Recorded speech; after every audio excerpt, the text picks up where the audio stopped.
Well, it's a dreary winter day here in Britain, and it's got me thinking skateboarding isn't what it used to be for me. I still love skateboarding, I'll always love skateboarding, but it's strange because when I started skateboarding some many moons ago, I think it was 2001, Bedford Skate Park had just been made, and it was a different time. We were very much forced into getting skater owned brands, and a certain shoe company tried to enter the market and got pushed out, and then they've somehow managed to make it back in. And it's interesting now seeing people say that skateboarding sold out. Skateboarding's now part of the Olympics, but I think skateboarding sold out way before the Olympics.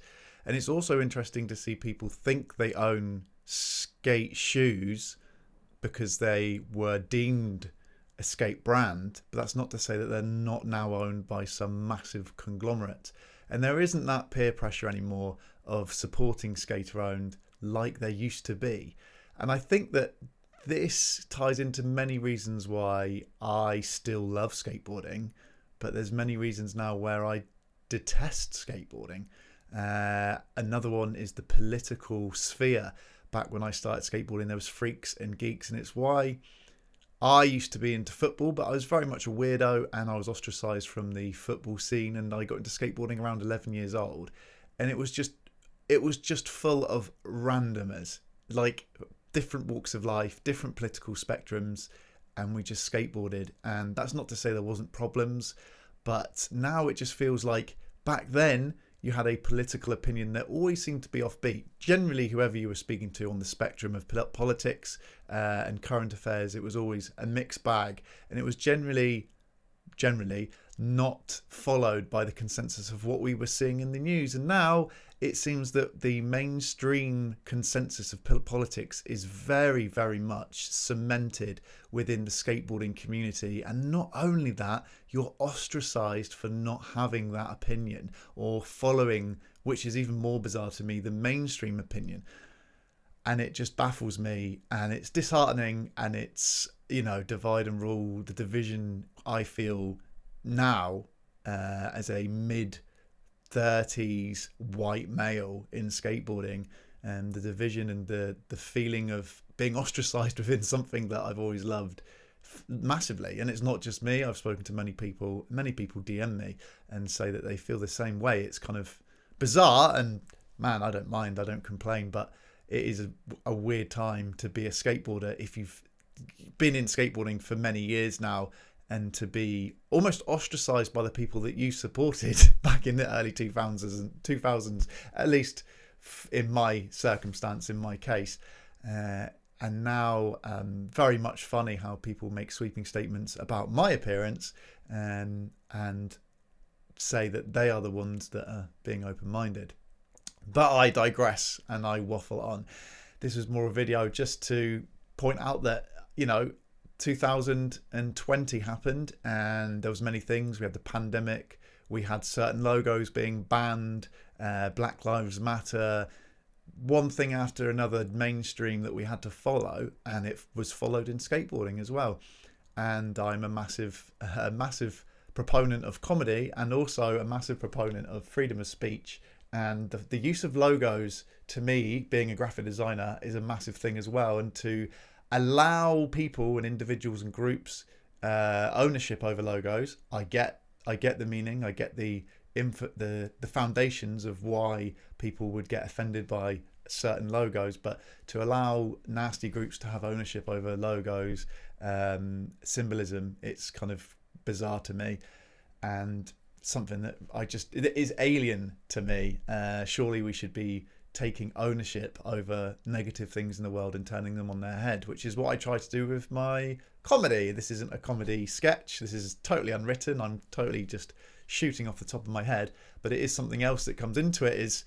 I don't know, when I was 16 and I was really into skateboarding, I think that there was a good sense of humor back then. You had CKY, a Jackass, Dirty Sanchez. A lot of that stuff now would be cancelled.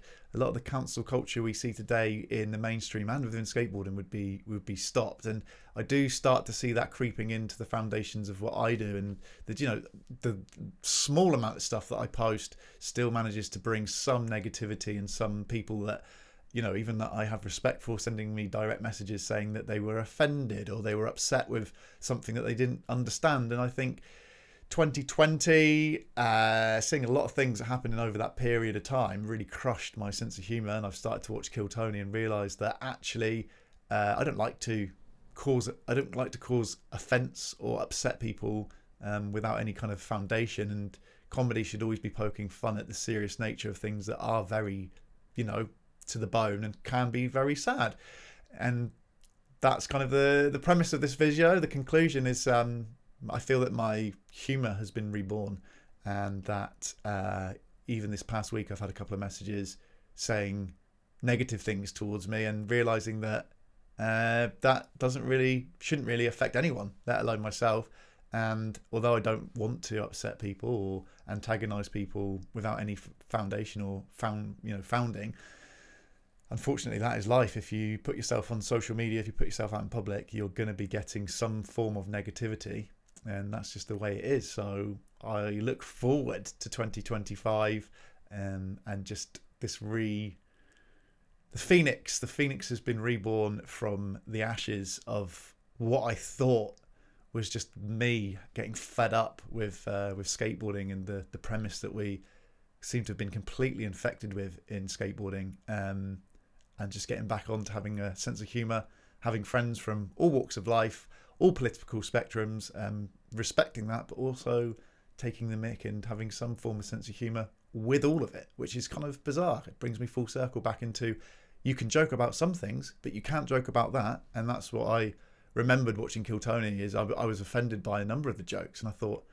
you can't stamp down on stuff that you don't think is funny, because other people might find it funny. Yeah, it might be offensive to you, but it won't be offensive to everyone, and we all have different things that offend us. So that's the beauty of comedy, and that's why I can't wait to get back into just having a laugh. And if that upsets someone, then I'm sorry, but it wasn't targeted or aimed at you. It's just, if anything, it's usually targeted towards the big people, the big groups, and the hive mind, which we seem to be having at the moment again. I say again, we seem to be having in skateboarding.